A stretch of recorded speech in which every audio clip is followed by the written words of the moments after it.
नमस्कार विद्यार्थी मित्रांनो. इंग्रजी ग्रामर म्हणजे सर्व परीक्षांसाठी उपयोगी असे हे इंग्रजी ग्रामर आहे आणि आज आपण याच्यामध्ये ही, शी, इट आणि दे म्हणजे ही, शी, इट एकवचन आणि दे अनेक वचन अशी तृतीय पुरुषी एकवचन आणि अनेक वचनाची रूपे इथं अभ्यासणार आहोत. बऱ्याचदा काय होतं की आपल्याला परीक्षेसाठी किंवा सर्व स्पर्धा परीक्षांना या पद्धतीचे प्रश्न आलेले असतात आणि आपण अगदी सोपा विषय आहे म्हणून याकडे दुर्लक्ष करतो आणि बऱ्याचदा तिथंच या चुका होण्याची शक्यता असते आणि आपण 100% तिथं चुकतो आणि आपले मार्क्स जातात. तर त्यासाठी आपले इंग्रजीचा पाया भक्कम होण्यासाठी आपण इथं I am, we are, you are अशी एकवचनी आणि अनेकवचनी प्रथम पुरुष, द्वितीय पुरुष आणि तृतीय पुरुषाची रूपे घेऊन आलेलो आहोत आणि त्याचा अभ्यास करत आहोत. तर आज आपण या व्हिडिओमध्ये ही, शी, इट आणि देची एकवचनी आणि अनेकवचनी रूपे, त्याची उदाहरणं यांचा अभ्यास करणार आहोत. आपल्या अभ्यासाला सुरुवात करण्यापूर्वी तुम्ही आमच्या व्हिडिओला लाईक करा, चॅनलला सबस्क्राईब करा आणि सगळ्यात महत्त्वाचं म्हणजे हा व्हिडिओ जास्तीत जास्त प्रमाणामध्ये शेअर करा, जेणेकरून जे विद्यार्थी स्पर्धा परीक्षांसाठी तयारी करत आहेत त्यांना त्याचा उपयोग होईल. कारण इंग्रजी हा विषय आपल्याला आपला वाटत नाही, बऱ्याचदा तो परकीय असल्यामुळे आपण त्याकडे दुर्लक्ष करण्याची शक्यता जास्त असते आणि मार्गदर्शक कोणी नसतात, त्यामुळे आपण त्या विषयाकडे ऑप्शनल विषय म्हणून बघू शकतो किंवा ऑप्शनसाठीच ठेवतो. आलं तर आलं, पण उत्तर नाही आलं तरी चुकलं तर सोडून देतो. पण असं करण्यामुळे आपले मार्क्स कमी होतात आणि मग आपला स्कोअर पाहिजे तेवढा येत नाही किंवा कॉम्पिटिशनमध्ये आपण मागं पडत राहतो. तर त्यासाठी आपण हा अभ्यास व्यवस्थितपणे करूया. बघा, ही, शी, इट, दे एकवचनी आणि अनेकवचनी रूपे आहेत. ही म्हणजे तो, हा एक शब्द आहे, तो मुलगा किंवा पुरुष किंवा जो पुरुषवाचक शब्द असतात त्यासाठी वापरला जातो. ती जी आहे, शी म्हणजे ती, हा शब्द एक मुलगी किंवा एक स्त्री म्हणजे स्त्रीलिंगी ज्या व्यक्ती किंवा वस्तू असतील त्यासाठी तो वापरला जातो. आणि इट, इट हा तो, ती, ते हा शब्द कोणत्याही एका निर्जीव वस्तूसाठी, प्राण्यासाठी किंवा लहान मुलासाठी वापरतात. तर अशा पद्धतीनं ही, शी, इट ही एकवचनी रूपे आहेत. ही हा पुरुषवाचक किंवा पुल्लिंगी शब्द आहे. शी हा स्त्रीवाचक किंवा स्त्रीलिंगी शब्द आहे आणि इट हा तो, ती, ते म्हणजे कोणत्याही वस्तू, व्यक्ती, वस्तू, प्राणी आणि लहान मुलासाठी वापरलेला शब्द आहे. ही, शी, इट यांना एकवचनी तृतीय पुरुषवाचक सर्वनामे असे म्हणतात. या तिन्ही शब्दानंतर बी या क्रियापदाचे इज हे रूप वर्तमान काळामध्ये वापरले जाते. म्हणजे हा शब्द जेव्हा आपण वर्तमान काळामध्ये वापरतो तेव्हा बी या क्रियापदाचं, बी हे क्रियापद आहे आणि त्या क्रियापदाचं इज हे रूप वापरलं जातं. इज म्हणजे आहे, म्हणजे वर्तमान काळामधील हे रूप आहे इज. आपण उदाहरणं बघूयात. एकवचनामध्ये काय येणार आहे, तर ही इज म्हणजे तो आहे, शी इज म्हणजे ती आहे, इट इज म्हणजे ते आहे आणि अनेक वचनामध्ये दे आर म्हणजे ते, त्या, ती आहेत असं अनेक वचनी रूप बनतं. सगळ्यात महत्वाचा इथं फरक आहे, एक वचनामध्ये ही नंतर इज हा प्रत्यय येतो, शी नंतर इज येतो, इट नंतर इज येतो, म्हणजे आहे हे त्याचं एक बीचं क्रियापदाचं रूप आहे. तसं अनेक वचनामध्ये दे आर अनेक वचन असल्यामुळं आर हा बीचं क्रियापदाचं रूप येतं, ते, त्या, ती आहेत यासाठी दे आर. उदाहरणार्थ he is, she is, it is. He, she आणि इट या तिन्ही सर्वनामांचे अनेक वचन दे आहे. दे म्हणजे ते, त्या, ती. दे या सर्वनामानंतर वर्तमान काळामध्ये बी या क्रियापदाचे आर हे रूप येते, जसं की दे आर. आता त्याची एकवचनी आणि अनेकवचनी रूपे काय आहेत ते बघूयात. He is a boy. आपण मागील काही व्हिडिओच्या मध्ये सुद्धा पाहिलेलं आहे की एक जो हा शब्द असतो बॉय, त्याच्या आधी ए हे रूप प्रत्यय लागतो आणि वर्तमान काळामध्ये हे वाक्य असल्यामुळं हीचा म्हणजे वर्तमान काळाचं बीचं रूप जे आहे ते इज आहे, म्हणजे ही इज अ बॉय हे त्याचं एकवचनी रूप होणार आणि दे आर बॉईज, वाय त्यानंतर एस हा प्रत्यय लागलेला आहे म्हणजे दे आर बॉईज असं अनेकवचनी रूप होतं. त्याचा अर्थ आहे ही इज अ बॉय म्हणजे तो मुलगा आहे आणि दे आर बॉईज म्हणजे ते मुलगे आहेत.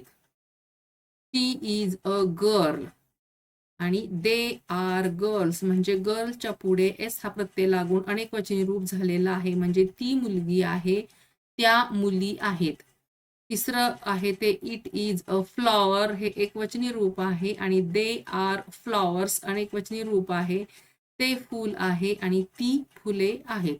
एकवचनी आणि अनेकवचनी रूपांमधला फरक आपल्या लक्षात आला असेल. ही, शी, इट आणि दे हे तृतीय पुरुषी एकवचन अनेकवचनाची रूपे आपण पाहिलेली आहेत. आता इंग्रजीमध्ये याचसाठीच एकवचनी सामान्य नामाची अनेकवचनी आणि रूपे करण्याबाबत काही नियम आहेत.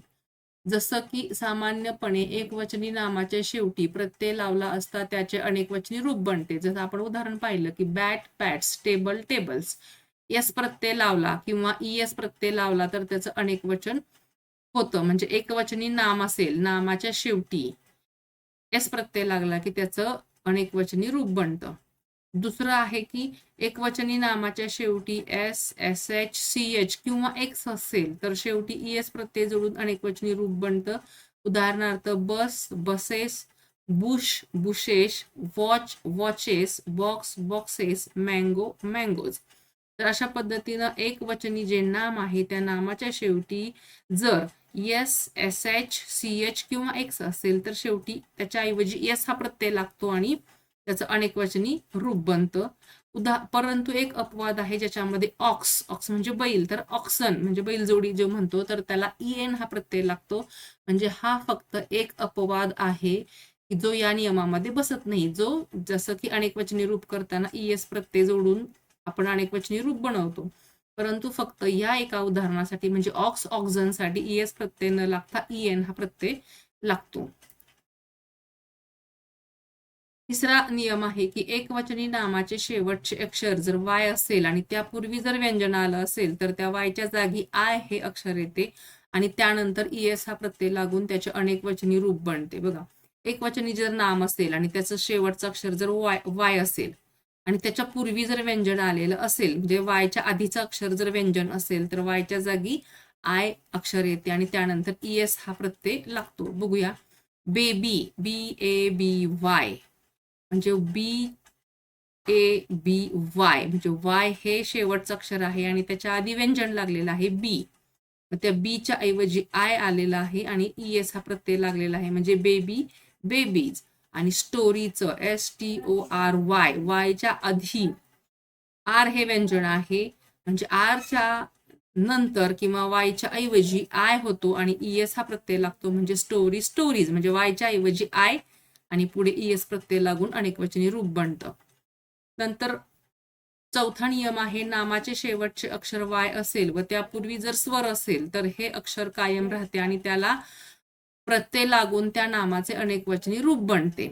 जसं TOY टॉय, तसं TOYS, एस प्रत्यय लागला की त्याचं अनेकवचनी रूप बनतं. पण कधी जर नामाचे शेवटचे अक्षर वाय असेल आणि त्याच्या आधी स्वर असेल, स्वर किती आहेत इंग्रजीमध्ये? 5. AEOUI यापैकी कोणताही स्वर वायच्या आधी आला असेल तर त्याला यस हा प्रत्यय लागतो आणि त्या नामाचे अनेकवचनी रूप बनतं. ओ आलेला आहे, ओ हा स्वर आहे, ओ नंतर वाय आहे म्हणजे त्याला पुढे यस प्रत्यय लागला की तो अनेकवचनी रूप झालेलं आहे. KEY म्हणजे KEY च्या पुढे यस प्रत्यय लागला की अनेकवचनी रूप झालेलं आहे.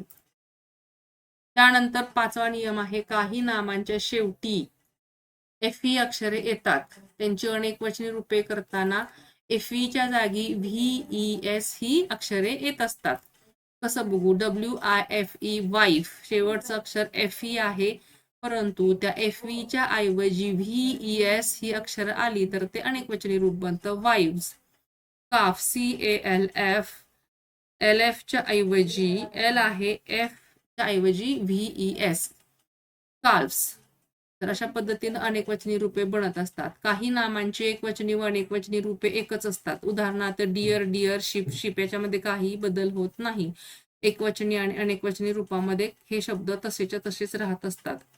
काही नामांची अनेकवचनी रूपे अनियमितपणे होतात. अनियमितपणे म्हणजे चिल्ड्रन, चाइल्डचं चिल्ड्रन होतं म्हणजे CHILD चाइल्ड, तर त्याला ES, SH, CH, X, EN वगैरे कोणताही प्रत्यय न लागता चिल्ड्रन असं त्याचं रूप होतं REN.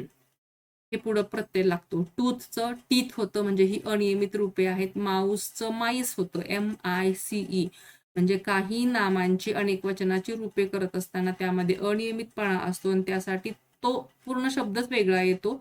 फक्त त्याचा अर्थ अनेक वचनामध्ये म्हणजे अनेक वचन आहे असं होतं. जसं की माऊस म्हणजे एक उंदीर, माईस म्हणजे अनेक उंदीर.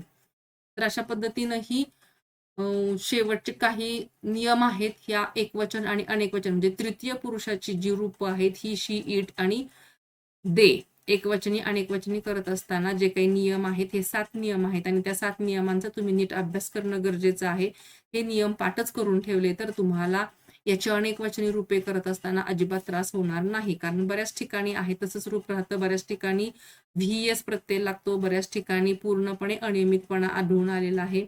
अशा पद्धतीनं हे 7 नियम आहेत, ते 7 नियम तुम्ही नक्की पाठ करून ठेवा, म्हणजे तुम्हाला हा विषय अवघड जाणार नाही. एकवचन, अनेकवचन करताना तुम्हाला ते सोप्या पद्धतीनं होऊन जाईल. तर विद्यार्थी मित्रांनो, अशा पद्धतीनं तुम्ही हा व्हिडिओ शेवटपर्यंत पाहिलात त्याबद्दल धन्यवाद. हा व्हिडिओ जास्तीत जास्त लोकांच्यापर्यंत शेअर करा. सर्वात महत्त्वाचं म्हणजे याच्या आधीचे जे व्हिडिओ आहेत त्याच्यामध्ये सुद्धा व्यवस्थित माहिती दिलेली आहे. एकवचन, अनेकवचन, प्रथम पुरुष, द्वितीय पुरुष आणि तृतीय पुरुषाबद्दलची. तर तेही तुम्ही व्हिडिओ नक्की अभ्यासा आणि त्याच्यामध्ये जे दिलेली वाक्य आहेत त्याचं रूपांतर मराठी भाषेमध्ये किंवा मराठीमधून इंग्रजीमध्ये करण्याचा प्रयत्न करा, जेणेकरून तुमचा हा इंग्रजीचा पाया भक्कम होण्यासाठीचा सराव होणार आहे. हा व्हिडिओ तुम्ही पाहिलात त्याबद्दल धन्यवाद. व्हिडिओ कसा वाटला ते आम्हाला कमेंट करून नक्की कळवा. Thank you for watching and subscribe.